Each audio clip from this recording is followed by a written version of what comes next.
আমার প্রিয় মা বোন, এবার আপনাদের উদ্দেশ্যে আমি কোরআন এবং হাদিসের আলোকে 11টি বিশেষ নাসিহা পেশ করতে চাই, যেগুলো আপনাদের জীবনকে আলোকিত করবে, দুনিয়াতে আপনাদেরকে মর্যাদার আসনে আসীন করবে, আর আখিরাতে আল্লাহ তাআলার কাছে আপনারা প্রিয় বান্দী হিসাবে উপস্থাপিত হবেন।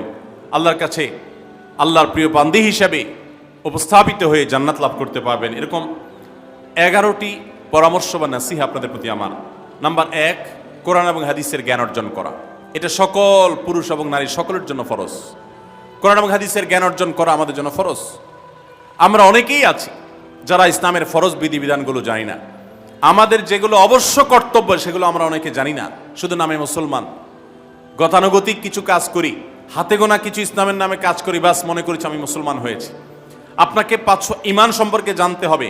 আপনার ঈমান কিভাবে আনতে হবে, কি কোন কোন বিষয়ের প্রতি বিশ্বাস থাকতে হবে, কি বিশ্বাস থাকতে হবে, আল্লাহ সম্পর্কে বিশ্বাস থাকতে হবে। ঈমান সম্পর্কে অনেক ভুল ধারণা আমাদের আছে। আমরা আল্লাহ সম্পর্কে বিস্তারিত জানি না, আখিরাত সম্পর্কে জানি না, নবী রাসূল সম্পর্কে জানি না। এগুলো সম্পর্কে সঠিক জ্ঞান অর্জন করতে হবে। 5 ওয়াক্ত নামাজ এর বিধিবিধানগুলো, কখন কোনটা পড়তে হয়, ওয়াক্ত কখন থাকে, কখন যায়, অনেক মহিলা আছেন জানেন না, অনেক নারীরা আছেন, অনেক পুরুষরা আছেন জানেন না। এগুলো জানতে হবে। ইসলামকে জানাটা অনেক গুরুত্বপূর্ণ। আর জানার জন্য কোরআনে কারীম বুঝে পড়বেন, হাদিস বুঝে পড়বেন, মাসলা মাসাইলের বই পুস্তক বুঝে পড়বেন ওলামাদের তত্ত্বাবধানে থেকে, এবং কোরআন এবং হাদিস শেখার যত ভালো আয়োজন উদ্যোগ আছে সেগুলোতে শামিল হবেন, জ্ঞান অর্জন করবেন। এটা ইসলামের গুরুত্বপূর্ণ একটা ব্যাপার। জ্ঞান অর্জন যদি না করেন তাহলে আপনি ইসলামের কোনো কাজ করতে পারবেন। ইসলামের সব কিছুর আগে হলো জ্ঞান অর্জন করা। সব কিছুর আগে ইসলাম সম্পর্কে ইলম অর্জন করতে হবে, কোরআন হাদিসের নলেজ অর্জন করতে হবে। নাম্বার 2, 5 ওয়াক্ত নামাজ। নবী সাল্লাল্লাহু আলাইহি সাল্লাম জান্নাতে, মেয়েদের জান্নাতে যাওয়ার শর্টকাট যে সিলেবাস দিয়েছেন, শর্টকাট যে ওয়ে বলেছেন, 4টা শর্ত দিয়েছেন। এর মধ্যে থেকে একটা হলো 5 ওয়াক্ত নামাজ ঠিকঠাক মতো যদি আদায় করেন। অনেক মহিলারা আছেন জোহরের নামাজ আসরের সময় গিয়ে আদায় করেন, আসরের কাছাকাছি আদায় করেন, কারণ গৃহস্থলী কাজে ব্যস্ত থাকেন, রান্নাবাড়ার কাজে ব্যস্ত থাকেন, গা গোসল নিয়ে ব্যস্ত থাকেন। করছি করে এই রান্নাবাড়া করা, সবাইকে খাবার দাবার দেওয়া, ছেলে মেয়েকে খাবার দাবার দেওয়া, ঘর ইত্যাদি মোছা ধোয়া, এগুলো করতে করতে, নিজের গোসল টোসল করতে করতে 3টা 3:30 বেজে যায়। অনেক সময় আসর ওয়াক্তের কাছাকাছি গিয়ে তারপর জোহর নামাজ আদায় করেন। খুবই গর্হিত একটা কাজ। আমার মা বোনরা সতর্ক থাকবেন এ ব্যাপারে, যে নামাজ সময় মতো আদায় করতে হবে। শয়তান আপনাদেরকে একটা ভুল কথা বলে ধোঁকা দেয়, সেটা হলো যে আমি রান্নাবাড়া করছি যে পোশাকে, এই পোশাকে কিভাবে নামাজ পড়বো, তাহলে আমি গোসল টোসল করে একটা নামাজ পড়বো। আর গোসল তো আর সহজে করা হয় না। রান্নাবাড়ার পরে সবাই বাড়ায় খাওয়াই দেওয়া, এরপরে ঘর দুয়ার পরিষ্কার করা, এরপরে সব কাজ শেষে গোসল করা, তারপরে গোসল করে এসে নামাজ পড়া, এসব করতে করতে শয়তান আপনার নামাজটা অনেক পিছায় দেয়। মনে রাখবেন, আপনি যে পোশাকে কাজ করতেছেন ওই পোশাকে যদি দুর্গন্ধ না থাকে, খারাপ না থাকে, ভালো পোশাক হয়, তো ওই পোশাকে আপনি নামাজ পড়তে পারবেন। দুর্গন্ধ থাকলেও শরীরকে ফ্রেশ করার ব্যবস্থা আছে, আপনি ফ্রেশ করে আপনি নামাজে দাঁড়ায় যাবেন। এরপর নামাজ পড়ে বাকি কাজ করবেন। নামাজকে বলবেন না যে আমার অনেক কাজ আছে, এগুলো শেষ করে নামাজ পড়বো। শয়তান আমাদেরকে ধোঁকা দেয়। এই জন্য মা বোনরা 5 ওয়াক্ত নামাজ সময় মতো আদায় করবেন, ঠিকঠাক মতো আদায় করবেন। অনেক মা বোনরা আপনারা নামাজ পড়েন, নামাজ হয় না। বাংলাদেশে বেশিরভাগ মহিলাদের, নারীদের মধ্যে একটা ভুল আছে নামাজ প্রসঙ্গে, সেটা হলো যে নামাজের মধ্যে সতরটা ভালো করে ঢাকেন না। সতর কি? মেয়েদের নামাজের মধ্যে মুখমণ্ডল ছাড়া, 2 হাতের কবজি ছাড়া তাদের মাথা থেকে পা পর্যন্ত পুরো শরীর তারা ঢেকে রাখবে। আজকাল নামাজের ওড়না পাওয়া যায়, এই ওড়নাগুলো পরলে এই মুখমণ্ডল ছাড়া 2 হাত এক সহকারে ঢাকা থাকে, এভাবে ঢেকে রাখতে হবে। আপনি যদি নামাজ পড়েন, আপনার গলা দেখা যায়, আপনার কাঁধের কিছু অংশ দেখা যায়, চুল দেখা যায়, আপনার হাতের কনুই দেখা যায়, তাহলে সেক্ষেত্রে কিন্তু আপনার নামাজ হবে না। যদি আপনার পুরো নামাজ জুড়ে এরকম খালি থাকে এগুলো, তাহলে নামাজ হবে না। অনেক বোনরা এটা জানেন না, তাহলে নামাজটা ঠিকঠাক মতো পড়তে হবে। জান্নাতে যাওয়ার জন্য এটা পূর্ব শর্ত। নাম্বার 2। নাম্বার 3, রমজান মাসে রোজা রাখা। রোজা রাখার ক্ষেত্রে আলহামদুলিল্লাহ মা বোনরা রাখেন সাধারণত, কিন্তু রোজা রেখে গীবত, মিথ্যা, শেকায়েত, মানুষের পিছনে সমালোচনা করা, এগুলো করলে রমজান নষ্ট হয়ে যায়, রোজা নষ্ট হয়ে যায়। এগুলো করা যাবে না, এগুলোতে বেঁচে থাকতে হবে। সেই সাথে অনেক মা বোন আছেন, একটু সন্তান গর্ভে আসছে, কিন্তু সন্তান দুধ কিংবা সন্ধ্যা দুধ পান করে, এই অজুহাত দিয়ে তিনি দেখা যায় যে রমজানের রোজা ঠিক মতো রাখেন না। এটা ভুল। বরং সামান্য একটু ঠুনকো অজুহাতে রমজানের রোজা বাদ দেওয়া যাবে না। যতক্ষণ পর্যন্ত শক্তি সামর্থ্য আছে রমজান রোজা ঠিক মতো রাখতে হবে। নাম্বার 3। 4 নম্বর হলো স্বামীর আনুগত্য করা। আমি সবসময় বলি এটা হলো মহিলাদের জন্য তিতা করল্লার আমল। তিতা করল্লা দিয়ে জুস বানায় খাওয়ানো, এটা যেরকম কষ্টের কাজ মানুষের জন্য, ঠিক একইভাবে মহিলাদের জন্য স্বামীর কথা শোনাটা এরকম কষ্টের কাজ। অনেক মহিলা আছে নামাজ পড়তে রাজি আছি, রোজা রাখতে রাজি আছি, তাসবিহ তাহলিল করতে রাজি আছি, কোরআন পড়তে রাজি আছি, মগর পুরুষের স্বামীর কথা শুনবো না। কেন তার কথা শুনবো কেন? আমি কি কম বুঝি? এই মানসিকতা আজ পশ্চিমা অপসংস্কৃতির যে ছোঁয়া আমাদের সমাজে এসেছে, লেগেছে, এটার কারণে আমাদের মা বোনদের মধ্যে তৈরি হয়েছে। এটা কখনো আমাদেরকে সুখী করতে পারে না। একটা ছোট মুদি দোকানেও একজনকে দায়িত্বশীল মানতে হয়, একজন মালিক হয়, আরেকজন অধীনস্থ হয়, একজন ম্যানেজার হয়, আরেকজন তার কর্মী হয়। এতটুক চেইন অফ কমান্ড যদি ঠিক না থাকে, তাহলে একটা ছোট দোকানও সুশৃঙ্খলভাবে চলতে পারে না, সেটাও বিশৃঙ্খল হয়ে যাবে। তাহলে একটা সংসার, একটা পরিবারে একজনকে মুরব্বী না মানলে কিভাবে সেটা চলতে পারে? অবশ্যই একজন নারী তার স্বামীকে অভিভাবক মানবেন, মুরব্বী মানবেন, তাকে মেনে চলবেন। শুধু ইসলামই বলে নাই, পশ্চিমা দুনিয়ার মানুষরাও স্বীকার করে। সব একটা আত্মজীবনীমূলক লেখা ধারাবাহিকভাবে বাংলাদেশে একটি জাতীয় গণমাধ্যমে প্রকাশ হয়েছে অনেক বছর আগে, আমি পড়েছি। সেখানে তিনি পরিষ্কার করে বলেছেন যে আমার দাদি নানীরা পারিবারিক জীবনে যতটা সুখী ছিল, এখন আমাদের স্ত্রী, আমাদের মেয়েরা ততটা সুখী না। অথচ তাদের এত বেশি শাড়ি চুড়ি, এত বেশি সাজগোজ, এত বেশি সুখ সমৃদ্ধির উপকরণ ছিল না আজকের মেয়েদের যতটা আছে। পারিবারিক শান্তি তখন যতটা ছিল, এখন তার ধারে কাছেও নেই। এর অন্যতম কারণ হলো এটি যে আমরা পশ্চিমা অপসংস্কৃতির ছোঁয়ায় পড়ে শয়তান আমাদেরকে অতিরিক্ত স্বাধীনতার নাম দিয়া আমাদেরকে বলগাহীন স্বাধীনতার পথে নিয়ে গেছে, যেটা আমাদের ধ্বংস ডেকে এনেছে। এজন্য একজন গার্ডিয়ান, একজন অভিভাবক পরিবারে থাকতে হবে, তাকে মানতে হবে। আপনি নারী হিসাবে আপনার স্বামীটাকে যদি মনে হয় একটু বোকা কিসিমের, সে বুঝে না, আপনি অবশ্যই ডেফিনেটলি আপনি তাকে বোঝাবেন, আপনি তাকে আপনার মতামত বলবেন, তারও কর্তব্য আপনার মতামত গ্রহণ করা। কিন্তু এর মানে এই না যে আপনি তাকে ডিনাই করবেন, পাত্তা দিবেন না, অবজ্ঞা করবেন, তার কাছে জিজ্ঞেস করা ছাড়া যেদিক সেদিক যাবেন, যা খুশি তা করবেন, এটা উচিত না।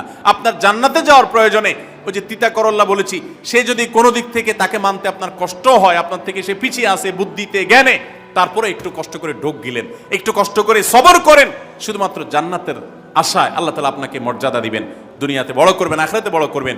অনেক সময় দেখা যায় পুরুষতান্ত্রিক সমাজে আমাদের দেশে দেখা যায় যে পুরুষদের নানা অনাচারে মেয়েরা অতিষ্ঠ হয়। একটু সবর করেন, সন্তান সন্ততি বড় হবে, তখন আর পুরুষের এই সমস্ত জুলুম থাকবে না, পুরুষ তখন দৌড়ের উপরে থাকবে।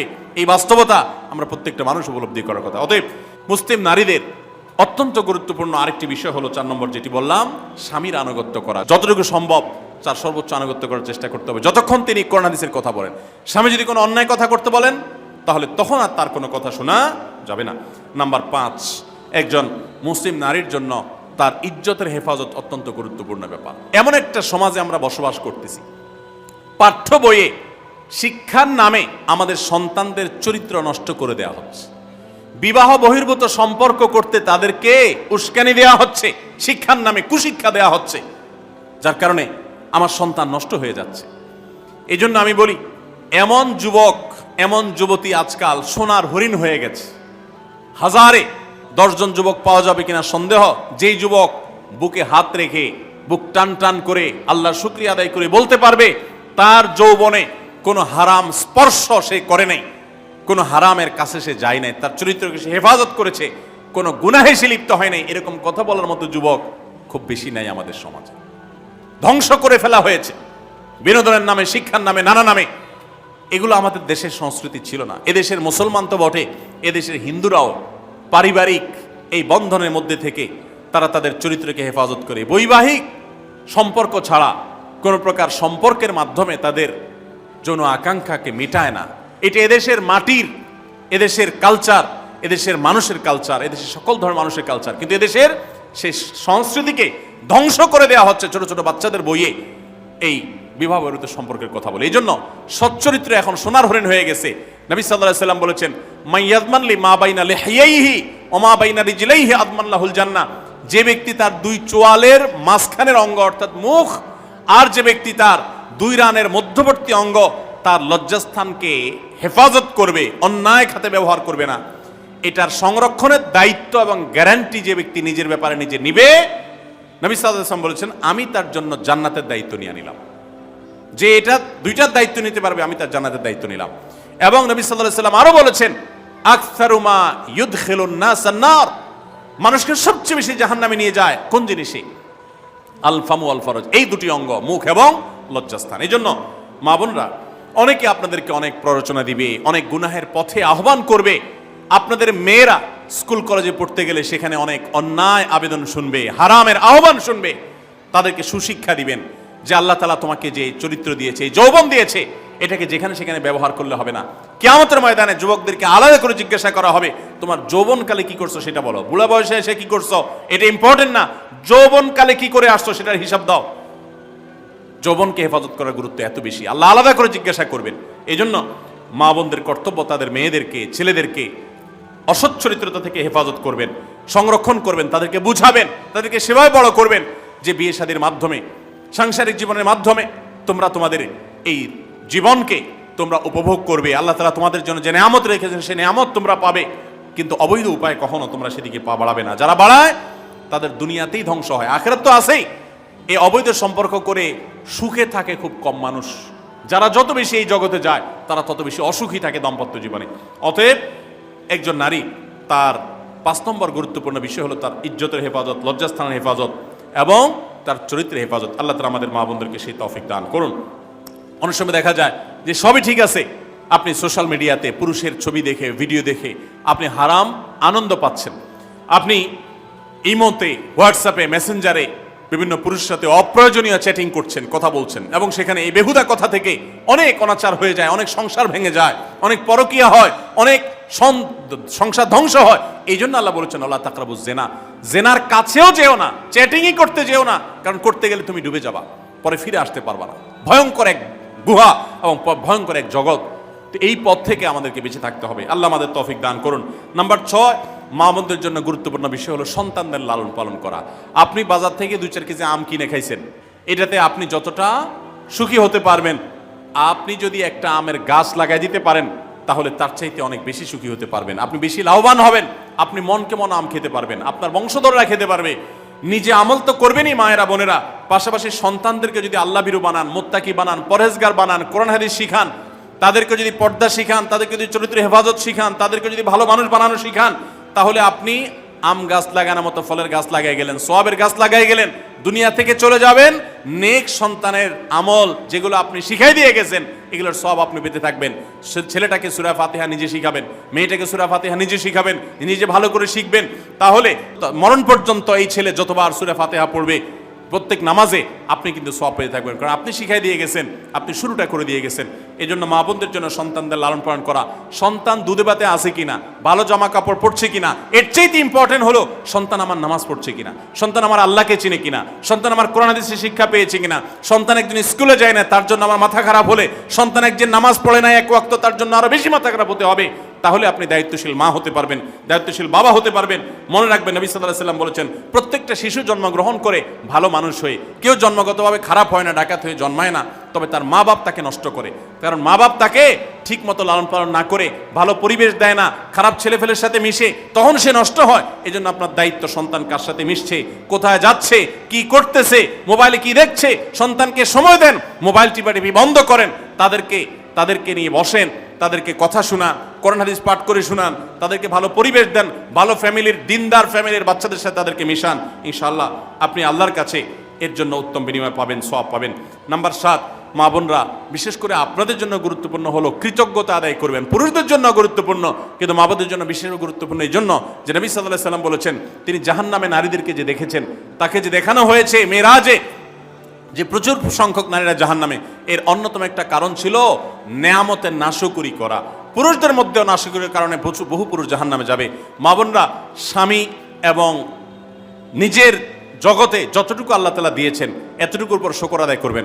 আপনার স্বামী মানুষটা হয়তো মুখটা খারাপ, কিন্তু তার শরীরটা ভালো আছে, সে আপনাকে উপার্জন করে এনে খাওয়ায়। অনেক মহিলা আছে তার স্বামী হয়তো অ্যাক্সিডেন্ট করে পঙ্গু হয়ে গেছে, সে হয়তো বিছানা শুয়ে বাকি জীবন কাটিয়েছে, তার কষ্টের কোনো শেষ নাই।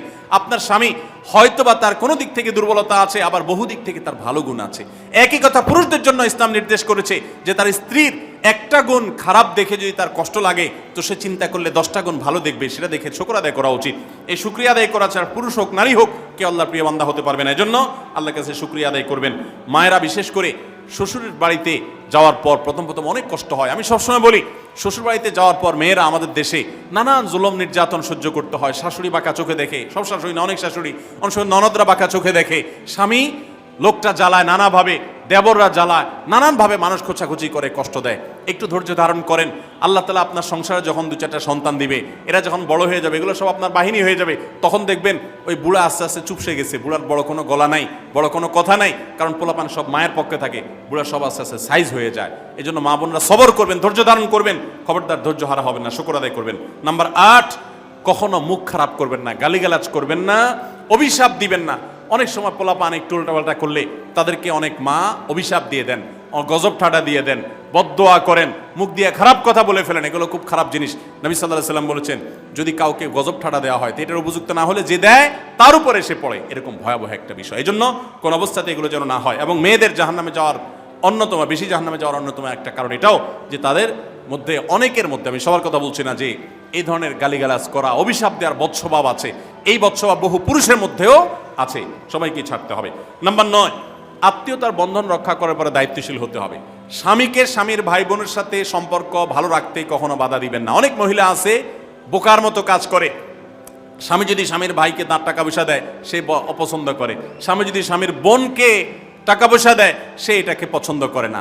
মা বাবার খোঁজ খবর বেশি নিলে তার কাছে ভালো লাগে না। এই মহিলা হলো নির্বোধ। কেন নির্বোধ?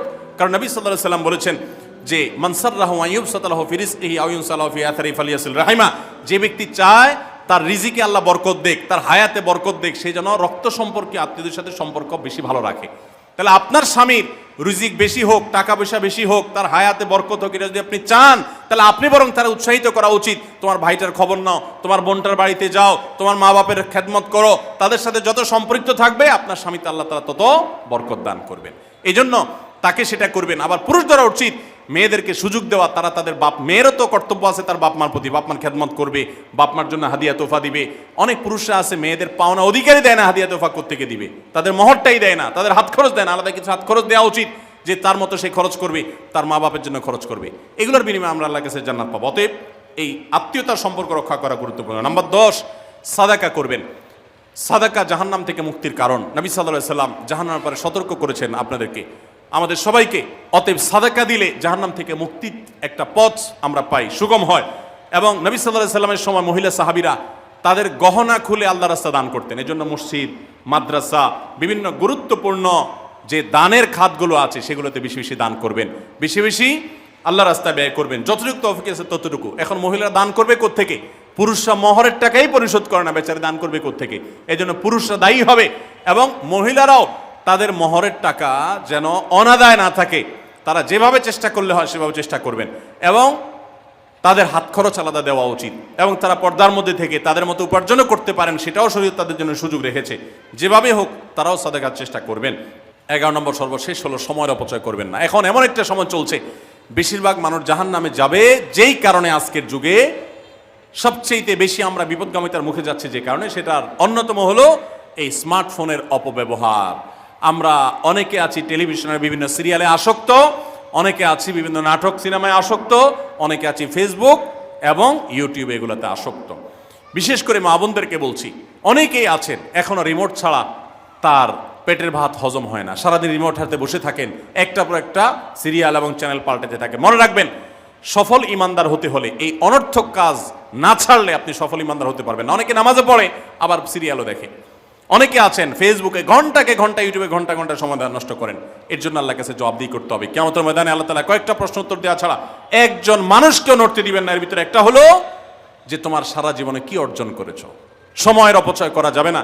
সময় হলো জীবনের সবচেয়ে মূল্যবান সম্পদ। অতএব আল্লাহ তাআলা আমাদের সবাইকে জীবনের এই অমূল্য সম্পদ সময়কে সংরক্ষণ করার তৌফিক দান করুন। মা বোনরা, আপনাদেরকে আমি আল্লাহর ওয়াস্তে উপদেশ করতেছি, যারা বদভ্যাস আছে ফেসবুক, ইউটিউবে ঘন্টা ঘন্টা পড়ে থাকার, প্রয়োজনে এগুলো সব ডিলিট করে দেন মোবাইল থেকে। প্রয়োজনে আপনি এই মোবাইল বিক্রি করে বাটন ফোনে চলে যান। নিজের বদভ্যাসকে নিয়ন্ত্রণ করতে না পারলে প্রথমে চেষ্টা করেন, এরপর না পারলে প্রয়োজনে বাদ দিয়ে দেন।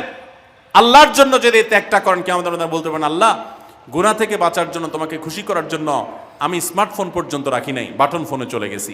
আল্লাহ তাআলা খুশি হবেন ইনশাআল্লাহ বিইذنিল্লাহ। বহু মায়েরা তাদের সন্তান নষ্ট হয়ে যাচ্ছে এই মোবাইলের আসক্তি, সিরিয়ালের আসক্তির কারণে।